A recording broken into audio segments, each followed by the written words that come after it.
आज की ये वीडियो हम लोग वैल्यूएशन ऑफ गुडविल के मेथड्स को लेकर बात कर रहे हैं, जिसमें आज बात करेंगे एवरेज प्रॉफिट मेथड को लेकर। जैसा कि प्रीवियस वीडियो में हम लोगों ने समझा था कि गुडविल का सीधा सीधा रिलेशन फर्म के प्रॉफिट से होता है और गुडविल को वैल्यूड करने के लिए प्रीवियस ईयर के 4 या 5 ईयर्स की गुडविल को बेस मानते हुए ही हम लोग एवरेज प्रॉफिट मेथड कैलकुलेट करेंगे। इस मेथड के अंदर जो बेस माना गया है वो फर्म के प्रीवियस ईयर के 4 या 5 ईयर जैसा भी डिसाइड हो उसकी बेसिस पर एवरेज प्रॉफिट फाइंड आउट करके फर्म की गुडविल कैलकुलेट की जाती है।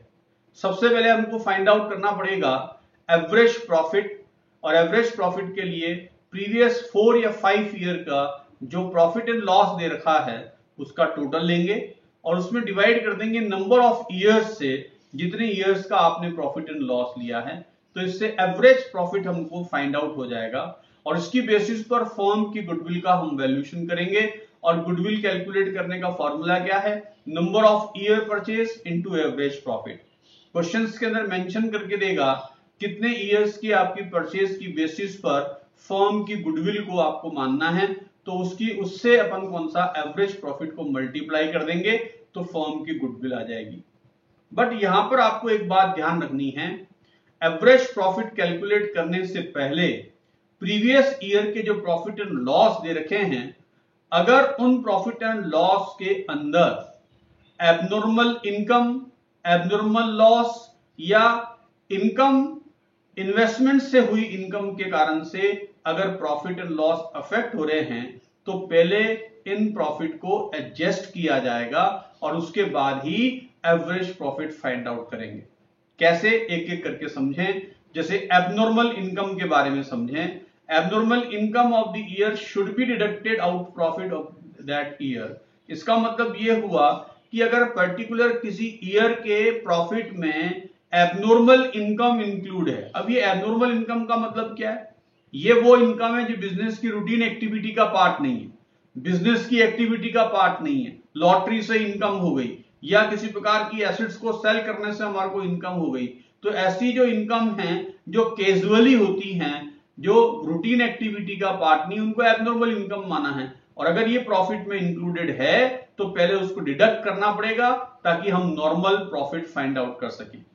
इसी प्रकार से अगर एबनॉर्मल लॉस आपके पर्टिकुलर आपके ईयर में माइनस हो रहा है, अब ये एबनॉर्मल लॉस क्या है?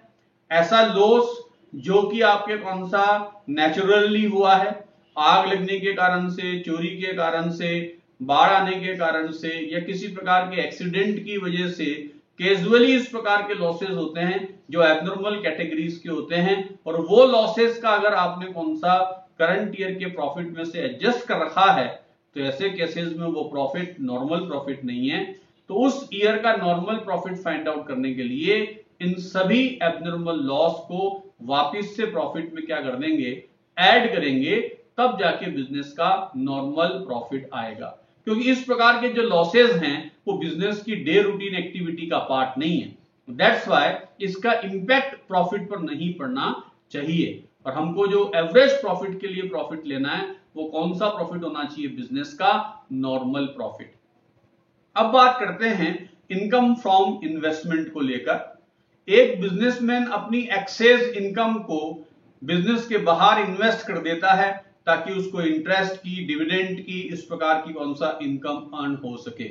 पर इस प्रकार की इनकम को बिजनेस इनकम नहीं मानते और इस कारण से अगर ये इस प्रकार की इनकम भी अगर प्रॉफिट में इंक्लूडेड है तो इस इनकम को भी हमको पहले माइनस करना पड़ेगा, तब जाके बिजनेस का नॉर्मल प्रॉफिट आएगा। और उस नॉर्मल प्रॉफिट की बेसिस पर ही हम क्या कैलकुलेट करेंगे? एवरेज प्रॉफिट कैलकुलेट करेंगे। तो average profit method previous year के 4 या 5 साल के जो प्रॉफिट हैं उनका आपकी बेसिस पर गुडविल को कैलकुलेट करते हैं। इसके लिए पहले आपको इन ईयर्स का एवरेज प्रॉफिट निकालना है और फिर इसको नंबर ऑफ ईयर से परचेज करके फर्म की गुडविल कैलकुलेट करनी है। मैंने आप लोगों के लिए इस मेथड से रिलेटेड कुछ क्वेश्चंस प्रिपेयर करे हैं, जिसमें सबसे पहले क्वेश्चन नंबर 3 को देखें। The goodwill of the firm is valued at 4 year purchase of average profit of last 5 year.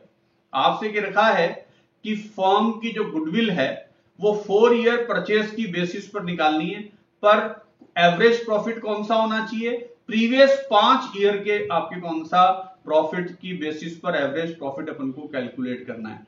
आपको जो प्रॉफिट्स दे रखे हैं वो 5 साल के प्रॉफिट्स दे रखे हैं, इनमें 2015-16 का जो प्रॉफिट दे रखा है उसके आगे देखो क्या लिखा हुआ है, including N abnormal gain of 50,000, यानी 15-16 का जो प्रॉफिट है उसके अंदर 50,000 रुपए का एबनॉर्मल गेन इंक्लूडिंग है।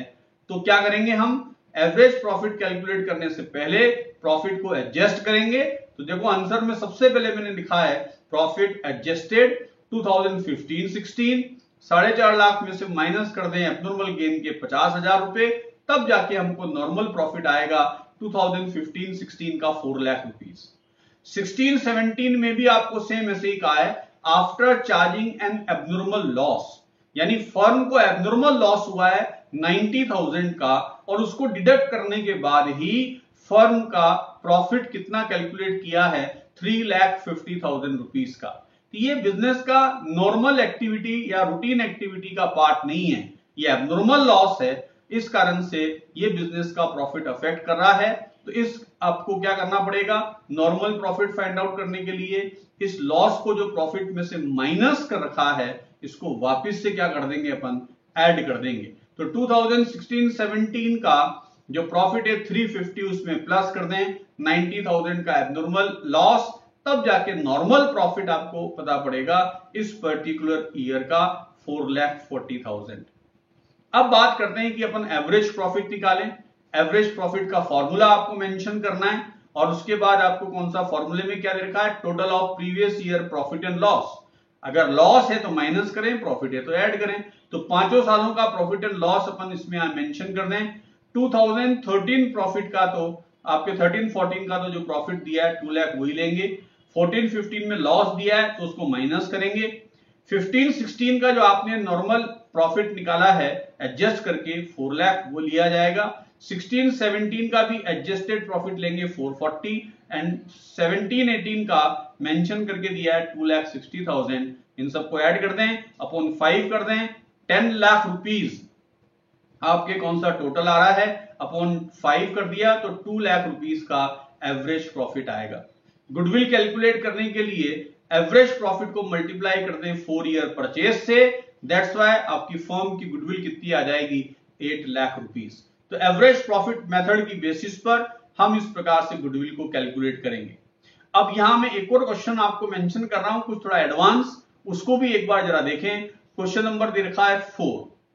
क्वेश्चन नंबर 4 में जैसा कि आपको यहां पर मैंने मेंशन करके दिया है, X purchase the business of Y from 1 April 2019 from आपके this purpose goodwill is to be valued at 100% of average profit of last 4 year, यानी 4 साल का जो एवरेज प्रॉफिट आप कैलकुलेट करेंगे उसका 100% फर्म की गुडविल है, यानी जो एवरेज प्रॉफिट आएगा वही फर्म की गुडविल है। अब बात आता है कि 4 ईयर का एवरेज प्रॉफिट कैसे निकालें। कुछ इंफॉर्मेशन हमको स्पेसिफिक दे रखी हैं। Verification of the book of the account revealed the following, कुछ ये चीजें आपने कैलकुलेट करी हैं और आपको यहां पर प्रीवियस ईयर के आपके कौन सा प्रॉफिट आपको मेंशन करके दे रखे हैं, जिसमें 2016 को प्रॉफिट दे रखा है 1 लाख का। तो मैंने नीचे जो टेबल प्रिपेयर करी है उसको भी अपन समझते हुए चलें, एक एक करके पॉइंट में क्लियर कर रहा हूं, बहुत ध्यान से सुनना। स्टेटमेंट शोइंग एडजस्टमेंट प्रॉफिट, इस प्रकार से अपन एक टेबल प्रिपेयर करेंगे और जितने ईयर्स के प्रॉफिट्स दे रखे हैं हमको 4 ईयर का एवरेज निकालना है, तो 4 ईयर्स के मैंने कॉलम बनाए, पर्टिकुलर ईयर का एक कॉलम। तो सबसे पहला कॉलम है 2016, देन 17, 18 एंड 19। सबसे पहले जो इनका जो प्रॉफिट आपको दे रखा है हमने वो मेंशन किया है। 2016 का प्रॉफिट गिवन है 1 लाख रुपीस, 17 का दे रखा है आपके लॉस 1,50,000 का, 18 का प्रॉफिट दे रखा है 1,50,000 और 2019 का प्रॉफिट दे रखा है 2 लाख रुपीस। सबसे पहला एडजस्टमेंट ऊपर ही देखें, नंबर 1 पर क्या लिखा हुआ है, ये बहुत इंपॉर्टेंट है। नंबर 1 में आपको क्या लिखकर दिया है इन्होंने, इस चीज को समझें। सो सबसे पहला जो ईयर दे रखा है 2016 का जो प्रॉफिट दिया है 1 लाख रुपीस, इस 1 लाख आपके प्रॉफिट के आगे ब्रैकेट में क्या लिखा है वो जरा देखें। 2016 के आगे ब्रैकेट में लिखा है after debiting loss of stock by fire 50,000 rupees, यानी इस प्रॉफिट में से 50,000 रुपए का स्टॉक जो कि आग लगने के कारण से आपके कौन सा डैमेज हुआ था उसको डेबिट कर रखा है, इट मींस माइनस कर रखा है। ये एबनॉर्मल लॉस है। जैसा कि मैंने बताया ये फर्म की रूटीन एक्टिविटी का पार्ट नहीं है, ये एबनॉर्मल लॉस है, इसके कारण से बिजनेस का प्रॉफिट अफेक्ट हो रहा है। तो हम नॉर्मल प्रॉफिट फाइंड आउट करने के लिए क्या करें, ये 50,000 रुपए का लॉस ऑफ आपके कौन सा स्टॉक वापिस से ऐड कर देंगे 2016 के प्रॉफिट में। तो ये 1 लाख प्लस 50,000, इसका प्रॉफिट कितना आ जाएगा 1,50,000 का। अब बात करते हैं 2000 आपके कौन सा 17 के प्रॉफिट की। 2017 के प्रॉफिट में क्या लिखा है, ब्रैकेट में देखो क्या लिखा है, लॉस के आगे क्या लिखा हुआ है, वॉलेंट्री रिटायरमेंट कंपनसेशन पेड 80,000। इसका मतलब यहां पर क्या हुआ कि हमारा जो एम्प्लॉइज है उसने वॉलेंट्री रिटायरमेंट लिया होगा और उसको जो अपने कंपनसेशन पेमेंट किया है उसको हमने बिजनेस का नॉर्मल आपके एक्सपेंसेज मानते हुए 80,000 rupees profit and loss account से माइनस कर दिया, जबकि ये बिजनेस की रूटीन एक्टिविटी का पार्ट नहीं है। दैट्स व्हाई ये भी आपके कौन सा एबनॉर्मल कैटेगरी का है जो रेयरली बिजनेस के अंदर होता है। तो इस एक्सपेंसेस की वजह से हमारा लॉस इंक्रीज हो गया। तो क्या करें, इस प्रकार के एक्सपेंसेस को वापिस से ऐड कर दिया जाएगा 2017 के प्रॉफिट में। कितने रुपए, 80,000 रुपीज। अब बात करें ऊपर जो आपको वेरिफिकेशन ऑफ बुक दे रखी है जिसमें पहला पॉइंट जो दिया है, अब उसको ध्यान से देखें। फर्स्ट पॉइंट क्या रखा है कि during the years ended 31 March 2017 a machine got destroyed in accident and 60,000 was written off as a loss in the profit and loss account। देखो मशीन एक्सीडेंट से डैमेज हुई और उस कारण से फर्म को 60,000 का लॉस हुआ और वो लॉस आपने प्रॉफिट एंड लॉस अकाउंट में दिखा दिया। ये लॉस एबनॉर्मल कैटेगरी का है, ये रूटीन एक्टिविटी का पार्ट नहीं है, इस कारण से बिजनेस का ये प्रॉफिट अफेक्ट कर रहा है 60,000 रुपीज का लॉस। तो इस लॉस को वापिस से अपन क्या कर देंगे, प्रॉफिट में ऐड कर देंगे 2000 आपके 17 के प्रॉफिट में। कितने रुपए, 60,000 रुपीज। तो ये वापिस से अपन ने कौन सा ऐड कर दिया, क्योंकि ये एब्नॉर्मल लॉस है, बिजनेस की रूटीन एक्टिविटी का पार्ट नहीं है। सेकेंड पॉइंट अब पढ़ें और थोड़ा ध्यान से समझें। On 1 July 2017 two computer costing 40,000 each, आपने कंप्यूटर परचेज किया है 40,000 रुपए का, जो कि एक कंप्यूटर है, दो कितने के हो गए 80,000 के। अदर आपके परचेज एंड आपके were debited to the travelling expenses account on which depreciation is to be charge 10% per annum on the straight line method. देखो आपने दो कंप्यूटर परचेज करे, एक की कॉस्ट 40,000, दो कितने के हो गए 80,000। ये कैपिटल एक्सपेंडिचर था और कैपिटल एक्सपेंडिचर्स को आपने ट्रेवलिंग एक्सपेंसेज मानते हुए प्रॉफिट एंड लॉस अकाउंट के डेबिट में दिखा दिया, यानी रेवेन्यू एक्सपेंडिचर्स मान लिया। तो पहली गलती तो क्या हो गई, आपने कैपिटल एक्सपेंडिचर्स को रेवेन्यू एक्सपेंडिचर्स माना, इस कारण से आपने प्रॉफिट एंड लॉस अकाउंट में दिखाया और वहां दिखाने के कारण से आपका प्रॉफिट कितना माइनस हो गया, 80,000 से माइनस हो गया। अब इसका इफेक्ट खत्म करने के लिए क्या करें, ये एरर था, अब इसका इफेक्ट खत्म करना पड़ेगा नॉर्मल प्रॉफिट फाइंड आउट करने के लिए। तो हमने क्या किया, इसको वापिस से प्रॉफिट में ऐड कर दिए, कितने रुपए, 80,000 रुपीज। तो ये 80,000 रुपीज क्या है, कंप्यूटर की कॉस्टिंग, जिसको अपन ने ट्रेवलिंग एक्सपेंसेज मान के माइनस कर दिया था, वो मैंने वापिस से ऐड कर दिया कंप्यूटर कॉस्ट के नाम से 80,000 रुपीज। यहां तक क्लियर हो गया। अब समझना बहुत ध्यान से, कंप्यूटर हमारी फर्म के लिए एसेट्स है और आपसे क्या रखा है, कंप्यूटर पर 10% पर एनम से डेप्रीशिएशन चार्ज करना है स्ट्रेट लाइन मेथड से। अब आपने 11वीं में डेप्रीशिएशन पढ़ा है और ये तो आपको पता ही है कि स्ट्रेट लाइन मेथड का मतलब है ओरिजिनल कॉस्ट मेथड, यानी हर एक साल कंप्यूटर की कॉस्ट पर डेप्रीशिएशन चार्ज करना है। ठीक है, ये क्लियर हो गया। अब बात करते हैं कंप्यूटर की कॉस्ट कितनी है, 80,000 की। आपने कंप्यूटर कौन सी तारीख को परचेज किया? 1 जुलाई 2017। तो ये आपका करंट ईयर क्या है? 1 जुलाई 2017। तो क्लोज कब होगा? 31 मार्च 2018 को। तो ये जो 2018 का प्रॉफिट है, इस प्रॉफिट में से 9 मंथ का डेप्रीशिएशन कंप्यूटर का माइनस करना है, क्योंकि जुलाई से 31 मार्च कितने मंथ हो जाएंगे? 9 मंथ। सबसे पहले डेप्रीशिएशन कैलकुलेट करें कंप्यूटर की कॉस्ट पे 12 मंथ का।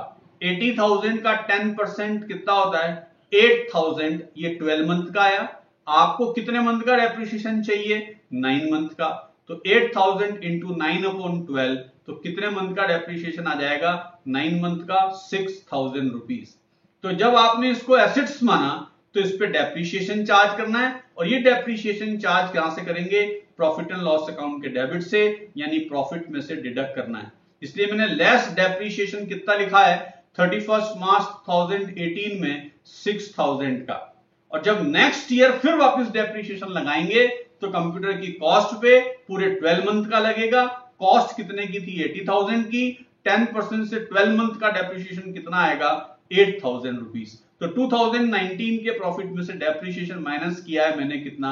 8,000 रुपीज। अब मैं समझता हूं कि ये क्लियर होगा। अब इसका अपन नेट बैलेंस निकाल लें तो हमारे को adjusted profit and loss find out हो जाएगा कि इन सारे एडजस्टमेंट्स को एडजस्ट करने के बाद हमारी कंसर्न का जो एडजस्टेड प्रॉफिट एंड लॉस है वो कितना है। अब इसकी बेसिस पर, इन आपके प्रॉफिट की बेसिस पर हम फाइंड आउट करेंगे एवरेज प्रॉफिट। एवरेज प्रॉफिट का फॉर्मूला मेंशन करना पड़ेगा, total of previous year profit and loss, और अपॉन कर देंगे नंबर ऑफ ईयर। चारों ईयर का प्रॉफिट लिख दिया, लॉस को माइनस करना है। टोटल आया 5,50,000, 4 से डिवाइड कर दें तो एवरेज प्रॉफिट कितना आया?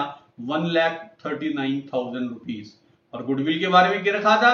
100% ऑफ एवरेज प्रॉफिट फर्म की गुडविल है। तो इट मींस जो एवरेज प्रॉफिट है वही फर्म की गुडविल है, 1,39,000 रुपीज। तो इस प्रकार से आपको कौन सा एवरेज प्रॉफिट मेथड का अगर क्वेश्चन देता है, शॉर्ट क्वेश्चंस के रूप में आएगा, 2 नंबर के मार्क्स के अंदर आएगा, तो इसको अगर देता है तो आपको इस प्रकार से कैलकुलेट करना है। अब जो नेक्स्ट आपको इसमें दे रखा है वो है वेटेड एवरेज प्रॉफिट मेथड। तो जो नेक्स्ट वीडियो मैंने आपके प्रिपेयर करी है वो वेटेड एवरेज प्रॉफिट मेथड को लेकर प्रिपेयर करी है, तो उसको भी जरूर से देखें।